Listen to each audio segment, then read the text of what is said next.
Hello, അപ്പം ഇന്ന് നമുക്ക് നല്ലൊരു മധുരം ഉണ്ടാക്കിയാലോ?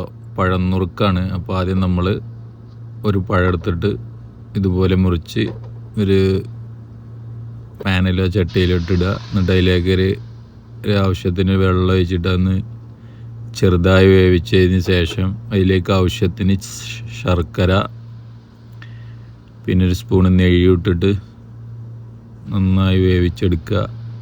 എന്നിട്ട് അതിലേക്ക് നല്ല കുറുകിയ തേങ്ങാപ്പാലിട്ട് കുറുക്കിയെടുത്താൽ നമ്മുടെ പഴം നുറുക്ക് റെഡി ആയിട്ടുണ്ട്. അപ്പോൾ ഇത് പപ്പടമൊക്കെ കൂട്ടി കഴിക്കാവുന്നതാണ്. അപ്പോൾ എല്ലാവരും ഉണ്ടാക്കി നോക്കി അഭിപ്രായം പറയാം. Thank you. വീഡിയോ ഇഷ്ടപ്പെട്ടാൽ സബ്സ്ക്രൈബ് ചെയ്യുക.